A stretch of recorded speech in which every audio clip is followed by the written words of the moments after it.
नमस्कार, आप सबका स्वागत है हमारे चैनल नेक्स्ट 9 न्यूज़ पर। मेरा नाम है दीपक गुप्ता। इस समय हम मौजूद हैं दिल्ली में अपने न्यूज़ रूम के स्टूडियो की छत पर, लेकिन जिस तरीके से महाराष्ट्र में हालात बने हुए हैं, ज़रूर इसकी गूंज दिल्ली तक आ रही है।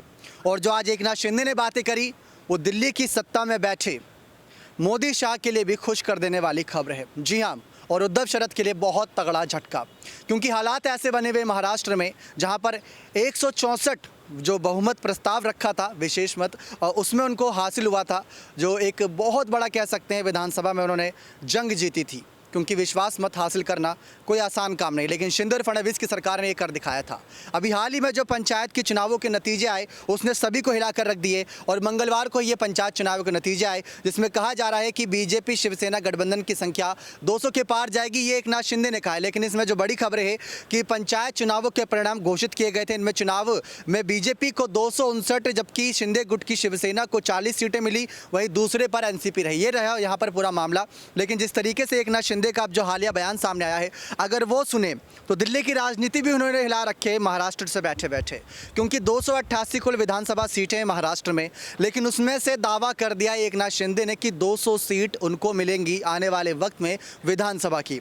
और ये बहुत बड़ा खुला चैलेंज है, क्योंकि एक तरफ शरद पवार की चुनौती को स्वीकार करते हुए उन्होंने ये कहा था कि अगर मेरा कोई भी विधायक हार गया चुनावों में तो मैं इस्तीफा दे दूंगा। लेकिन वो अपने विधायक छोड़िए, एनसीपी के विधायक भी अपने साथ और शिवसेना के बचे कुछ विधायक भी अपने साथ लाने की सोच रहे हैं।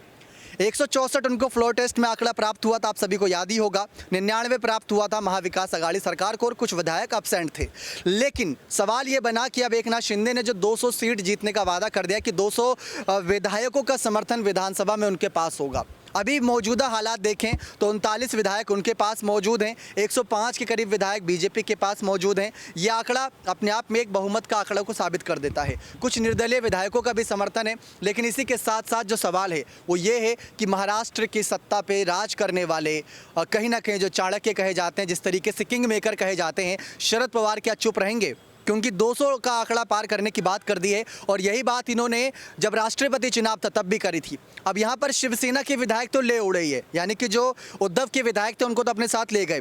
लेकिन अब क्या ये 200 का आंकड़ा पार करने के लिए एनसीपी के भी विधायकों को तोड़ेंगे या कांग्रेस के विधायकों को तोड़ेंगे? ये अपने आप में दिलचस्प रहेगा। क्यों? क्योंकि 39 विधायक खुद हैं, 106 करीब विधायक बीजेपी के हैं, यह आंकड़ा 145 बनता है। उसके बाद अगर 10-12 निर्दलीय विधायक भी देख लें तो 160 के प्लस यहाँ पर कह सकते हैं आंकड़ा क्लोज नजर आएगा। लेकिन अगर 30-40 विधायक अगर आपको और जोड़ने हैं तो बहुत मेहनत मशक्कत होती है। लेकिन उन्होंने कहा है कि ये कुछ ही महीनों में हो जाएगा, और ये जल्द से जल्द सपना ये सच होता नजर आएगा, और 200 विधायकों का समर्थन विधानसभा में उनको मिलता नजर आएगा।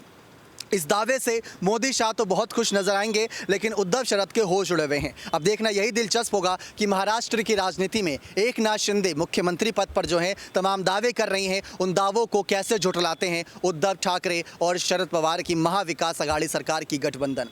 क्या आपको लगता है सचमुच आने वाला वक्त क्या शिंदे का है? क्या उनके साथ 200 विधायक होंगे? तो अपनी राय कमेंट सेक्शन में जरूर दीजिएगा। बहुत बहुत धन्यवाद।